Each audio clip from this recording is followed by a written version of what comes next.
আজ আমরা দেখব রাসায়নিক গতিবিদ্যার আরেকটি গাণিতিক প্রশ্ন। 4a plus b capital B থেকে c capital C plus d capital D এই বিক্রিয়াটি a ও b এর অন্তর্হিত হওয়ার হার, তার মানে ক্যাপিটাল A আর ক্যাপিটাল B হচ্ছে বিক্রিয়ক পদার্থ, আর যেগুলো স্মল b স্মল c দেওয়া আছে সেগুলো হচ্ছে সামনের যে সংখ্যা, সেটা মোল, যেটা কত মোল, যেমন 4a মানে 4 মোল a পদার্থ, b ক্যাপিটাল B মানে b মোল ক্যাপিটাল B, এরকম। তো অন্তর্হিত হওয়ার হার, a এর অন্তর্হিত হওয়ার হার আর b এর অন্তর্হিত হার যথাক্রমে 0.064 ও 0.08 mole per litre per second, এবং c ও d এর উৎপাদনের হার যথাক্রমে 0.064 ও 0.096 mole per litre per second.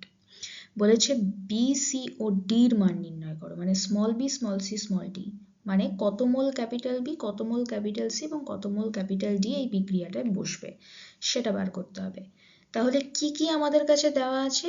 এর অন্তর্হিত হওয়ার হার, বির অন্তর্হিত হওয়ার হার, আর বের করতে কি হবে, আর সির ডির উৎপাদনের হারও দেওয়া আছে। তাহলে আমরা কিভাবে করব?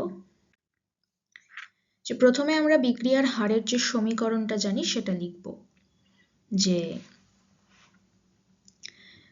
Del A by del T, যেহেতু এটা বিক্রিয়ক পদার্থ A তাই সামনে মাইনাস থাকবে, আর 4 মোল মানে সেটা নিচে হরে চলে যাবে 1/4, ইকুয়াল টু ক্যাপিটাল B ও বিক্রিয়ক পদার্থ তাই minus del B by del T, কিন্তু বি মোল ইউজ হয়েছে মানে স্মল বি মোল, তাই সেটা নিচে চলে যাবে, ইকুয়াল টু ক্যাপিটাল সি আর ডি বিক্রিয়াজাত পদার্থ, এদের পরিমাণ বাড়ে তাই পজিটিভ হবে এরা, এবং বিক্রিয়া হারের সি আর ডি নিচে চলে যাবে মানে মোলটা। আমাদেরকে এই বি, এই সি আর এই ডির ভ্যালু বের করতে হবে। তো এবার আমাদের প্রশ্নে কি কি দেওয়া আছে, যে এ ও বির অন্তর্হিত হওয়ার হার দেওয়া আছে, তার মানে ডেল এ বাই ডেল টির অন্তর্হিত হওয়া মানে কমে যাওয়া, তাই নেগেটিভ বসবে।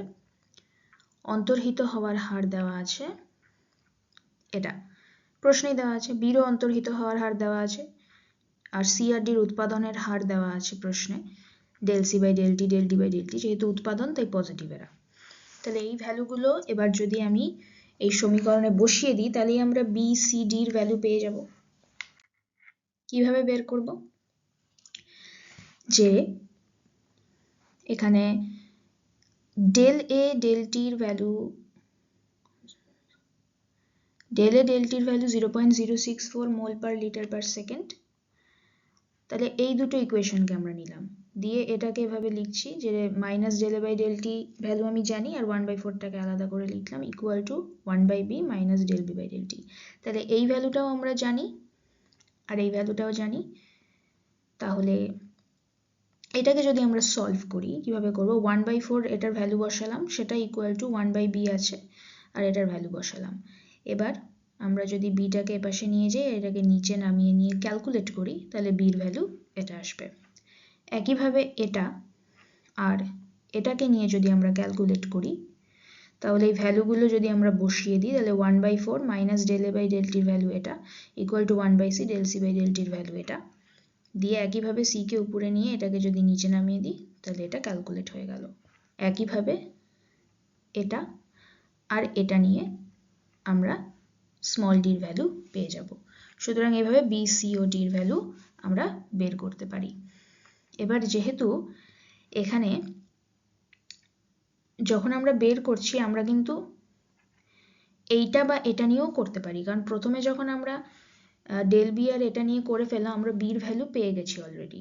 তাহলে আমরা যদি এই দুটো নিয়ে আমি সির ভ্যালু বের করতে চাই, তো অলরেডি বির ভ্যালু আমরা জানি, তো সেখানে বির ভ্যালুটা বসিয়ে নিয়েও কিন্তু আমরা বের করতে পারি। তো অনেকভাবে এটা সলভ করা যেতে পারে।